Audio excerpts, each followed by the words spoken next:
دوستانو موږ پښتانه ډېر بدقسمته قوم یو. یا خو بدقسمته یو یا ناپوهه یو. ګوره زموږ د ټولو نه غټه مسله دا ده چې زموږ چې کومې اجتماعي مسلې دي هغې کې موږ نه متحد کیږو، او چې کومې زموږ ذاتي مسلې دي د بل ذاتي کار د بل په کار کې موږ کار ساتو. دا زموږ د پښتنو د ټولو نه غټه کمزوري ده. اوس ریسنټلی 2 مسلې شوې دي، د هغې نه به تاسو ته واضحه پته ولګي چې زموږ پښتانه څومره الټه روان دي.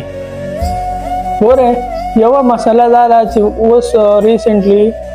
یو ورځ به مخکې وزیر اعلی صاحب چې دی نو امن جرګه راغوښتې وه، او دویمه مسله دا ده چې شاهد خان چې دی نو د سلیماګانې روانې شوي نو په هغه ځای د مدرسې بنیاد ایښی دی. نو ګوره تاسو زموږ د پښتنو د الټه کارونو ته وګورئ چې د شاهد خان چې کوم د مدرسې بنیاد ایښی نو په هغې یو غوغا جوړه ده چې دا خو هکټر دی، دا پلانکې ډینګی، دا خو د هغه خپل کار دی، د چا په کار کې کار ساتل نه دي پکار.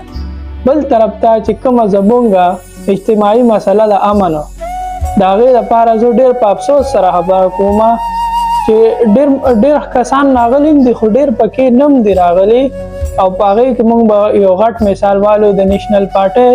لیډرشپ په دې کې د سره نه دی راغلی. کومو چې همیشه د پښتنو په سر سیاست کړی دی یا د پښتون ناره یې والې ده یا یې الله رهبر یو افغان ناره والې ده، نو ډېر په افسوس سره دا خبره کوم چې د هغې نه یو تن هم په دې جرګه کې نه دی راغلی چې د کومې موږ پښتنو ته ډېر ضرورت دی. نو دا زموږ د ټولو نه ډېره غټه مسله ده چې یو طرف ته موږ یو سړی پرسنل کار کوي، په هغې کې موږ کار ساتو چې سوشل میډیا ته ډکه ده، خو دویم طرف ته زموږ چې کومه د امن جرګه ده نو په هغې کې بعضې نیم خلک نه رامتحد کېږي. نو دا یو وجه چې موږ د خپل ځان نه وباسو.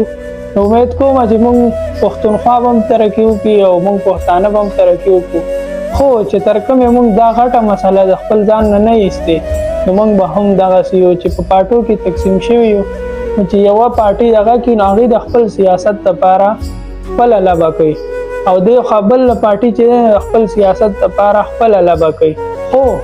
کو اجتماعي قومي مسله ده نو هغې کې هېڅوک نه راغونډوي. نو تر کومې چې دا وي نو موږ پښتانه هېڅکله هم هېڅ قسمت